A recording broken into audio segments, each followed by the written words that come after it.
Well, hey guys, if you are new here, I'm a board certified dermatologist, and in today's video, we are going to be doing a deep dive on a topic I get asked about all of the time. Do natural hair growth remedies like rosemary oil, castor oil, onion juice, do these actually work? Like, is it worth trying? What are your thoughts on these? If you've been scrolling on TikTok or YouTube, you've probably seen hundreds of claims, testimonies, and DIY recipes for various natural remedies that they claim will regrow your hair. You've probably even seen pretty compelling before and after photos as well. But how much of this is hype? We all know to be skeptical of things that we see on social media. How much real science is behind these claims? I'm going to be reviewing in today's video 5 popular natural remedies for hair growth. We're going to be talking about castor oil, rosemary oil, onion juice, garlic gel, and rice water. We're going to walk through what these allegedly do, how they might work, and importantly, what they mean for your scalp health. First of all, why is it that people always seem to want to turn to these natural remedies? There are a lot of possible underlying reasons, but the most obvious to me is that they are affordable, they're accessible. A lot of times they are marketed as chemical-free, which you'll see in this video is false. They do in fact have chemicals in them that in fact may underscore any potential benefit. I digress. They're often touted as non-toxic. While social media platforms are flooded with various claims, testimonials, here's the problem. Many of these remedies haven't been studied in rigorous clinical trials, and some can actually cause a lot of irritation. Not everything, as a side note, that is natural is safe or effective. Poison ivy, totally natural. Wouldn't want to put it on your scalp. So before you go into your kitchen and concoct a recipe to go slathering on your scalp, let's get into this. What does the data actually show? I acknowledge absence of strong evidence doesn't necessarily mean something is ineffective, but we do have to be careful not to confuse personal anecdotes with actual hardcore science and established effective treatments. Let's start with castor oil. The theory here is that castor oil, which contains ricinoleic acid, again a chemical, may help improve scalp circulation, calm down inflammation, and even perhaps reduce the burden of microbes on the scalp that could contribute to more inflammation and hair growth health problems. It sounds promising in theory, but unfortunately we don't have good studies looking at castor oil for hair growth to support the claims. There's no robust clinical data that shows that castor oil applied to the scalp actually stimulates hair growth. While it's widely promoted online, the data is just not there. Something to keep in mind about castor oil, it's very, very viscous. It can coat little tiny baby hairs and make them more obvious to the eye, making the hair appear fuller. There are some potential downsides, however, when it comes to pursuing castor oil for your scalp. Number one is going to be, like anything you might put on your skin, including your scalp, irritation. Also, allergic reactions are possible. Remember, anything that causes excessive irritation or inflammation, such as from an allergic or irritation reaction, can further worsen hair loss for you. Overall, though, castor oil is pretty benign. It's a relatively low-risk thing to pursue, but at any rate, it can help moisturize the scalp and it can help lubricate the hairs, potentially cutting down on hair breakage and hair fragility. Okay, next up is rosemary oil. I actually have a lot of videos already about the hype around rosemary oil, but to recap, rosemary oil, an essential oil. People claiming it's good for hair loss most commonly reach for this one study comparing rosemary oil to 2% minoxidil in patients with androgenetic alopecia. That study showed that rosemary oil was as effective as 2% minoxidil, which sounds really, really cool until you realize that 2% minoxidil in many cases is not effective. So saying something is as effective as something that in most cases is not that effective is really not that compelling. The other thing about this study is that the sample size was very small and it was only looking to 6 months. While the results looked similar, promising, it's like comparing two ineffective things and showing they don't work that well. My biggest concern when it comes to rosemary oil, again, it's an essential oil. There's no standardized preparation of applying rosemary oil. A lot of people will just go into their kitchen and grab some rosemary, stick it in some water and oil, incubate it for a while, and then put it on. Or some people will try boiling the rosemary and making rosemary water. All of these approaches, none of which have any evidence behind the preparation preparation methodology to say for sure that if there is some active component in the rosemary, is it actually even present in your preparation? And is your preparation safe to apply to the scalp? Remember, essential oils, they are not one pure substance. They have a lot of things going on in them. They vary a lot from preparation to preparation. And many of the things in an essential oil can be very, very irritating to the skin, to the scalp. Not only that, over time, they can oxidize, their quality can become compromised, and they can become even more irritating and problematic. Essential oils applied to the skin can be so irritating that they leave behind permanent marks. So given the lack of good data on rosemary oil for hair growth, the lack of any established preparation method, and the potential for irritation, I say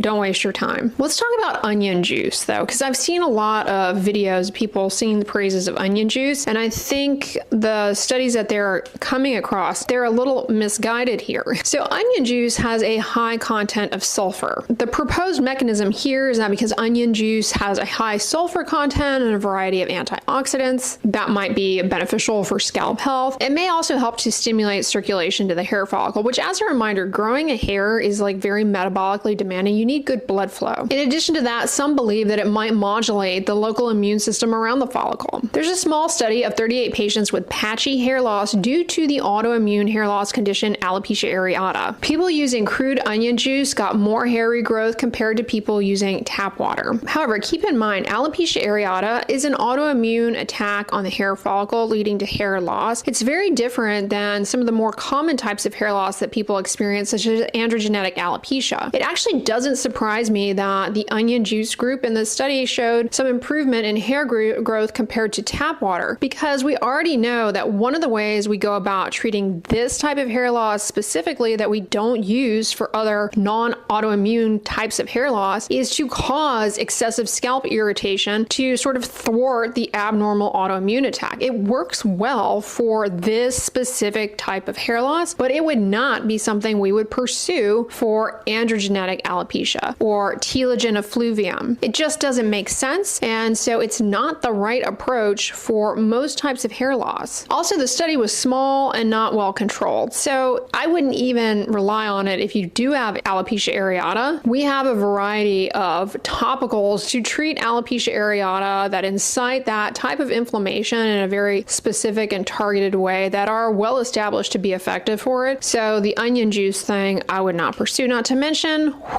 yeah, smells foul. Bottom line, there's a little tiny slice of data out there suggesting might be of interest to research further for autoimmune hair loss, but for other types of hair loss, doesn't make a whole lot of sense. You thought onion juice was bad? Let's talk about garlic gel. So this is a real thing that you'll see people trying out on the interwebs. Like onion, garlic contains sulfur compounds, which have anti-inflammatory and antimicrobial effects. And in one small study, garlic gel, along with a corticosteroid, helped to stimulate hair growth in patients with, you guessed it, alopecia areata, that autoimmune type of hair loss. Again, not to cut to the chase, but alopecia areata is a unique type of hair loss, autoimmune in nature. Other types of hair loss that are not autoimmune in nature would make no sense to incite likely irritation, which is likely how this may have worked in this, again, small, not well-controlled study. Another thing to keep in mind with garlic is it's actually pretty potent. It can actually burn your skin, cause severe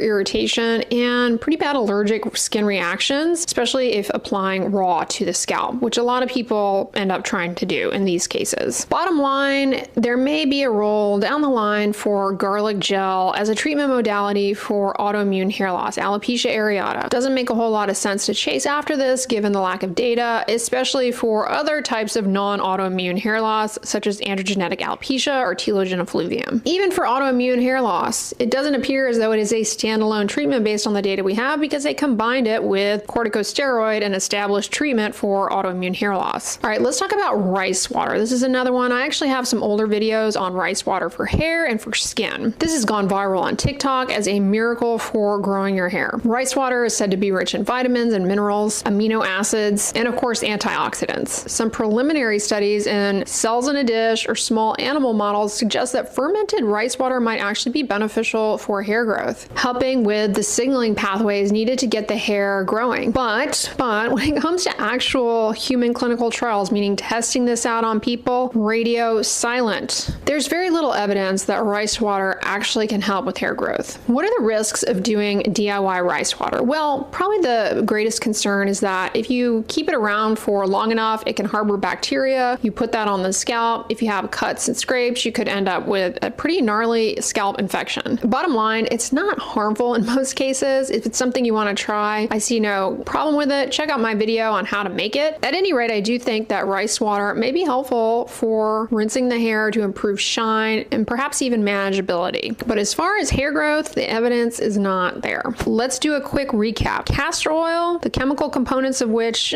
theoretically could help with the hair. However, we don't have studies proving that. Best case scenario, you're moisturizing the scalp. Worst case scenario, you develop scalp irritation. Onion juice shows potential for alopecia areata, but it stinks, and whether or not it's going to help other types of hair loss seems very unlikely. Likewise, garlic gel shows some promise potentially for autoimmune hair loss, aka alopecia areata, but for other types of hair loss, why would that even work? It stinks and it can burn your scalp. Rosemary oil is as useless as 2% minoxidil and can burn your scalp. There's no standard preparation for rosemary oil or rosemary water for that matter for hair growth. Rice water in cells in a dish and animal models shows promise for potentially helping to guide the hair back into the growing phase of the hair cycle. Best case scenario, it may help with luminosity and shine. Worst case scenario, if you're a slacker with keeping up with it, it might start getting a little funky and that could put you at risk for infections. Keep in mind, hair loss is not one single entity. It's many, many different diagnoses. Androgenetic alopecia, telogen effluvium, alopecia areata, lichen planopilaris, central centrifugal cicatricial alopecia. The list goes on and on and on. The biggest problem with DIY remedies for hair growth is that people will pursue these things and sleep on seeing a dermatologist to actually figure out what type of hair loss it is that they have. And the consequences of going down this path are regret. The longer you put off getting an accurate diagnosis and knowing exactly what type of hair loss you have, the longer you put off effective treatment, the less likely your hair health can be maintained. The more time hair loss is allowed to go on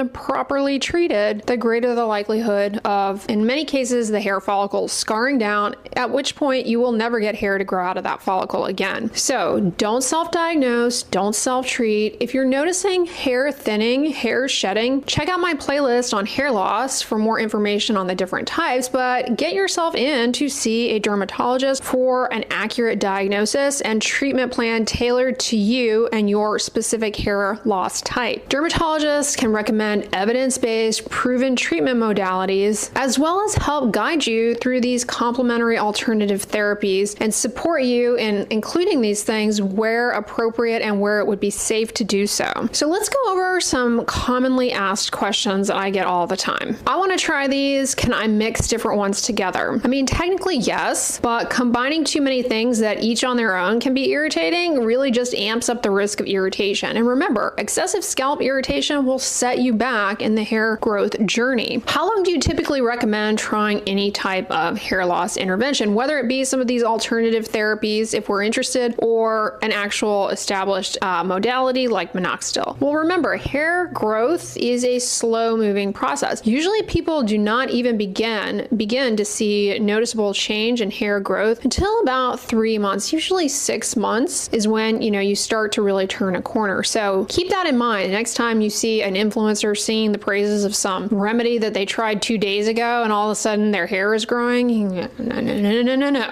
Okay, it does not work that way. That is a red flag that you are being bamboozled. Take photographs to document your progress, but in the case of these natural remedies, don't expect miracles. Do any of these interventions work on genetic hair loss? So androgenetic alopecia or pattern hair loss is the most common type of hair loss to affect both men and women, and none of these treatment modalities has been established to effectively treat androgenetic alopecia. The best studied options for this condition include minoxidil, finasteride, dutasteride. All right, guys, that's what I wanted to talk about in today's video with regards to these natural remedies for hair growth. I really hope this video was helpful and informative. Let me know in the comments below if you have tried any of these, consider them. Listen, I know hair loss is so emotionally distressing to go through. I mean, it's actually something that people have nightmares about, their hair falling out. So I empathize with people who are experiencing hair loss. I understand why people want to try things out because they want solutions. But when things are not established to work and have a risk of harm, you should be aware of those things. And those things are not always going to be disclosed to you in the hyped up social media posts. All right, y'all, if you like this video, give it a thumbs up, share it with your friends, and as always, don't forget, sunscreen and subscribe. I'll talk to you guys tomorrow. Bye.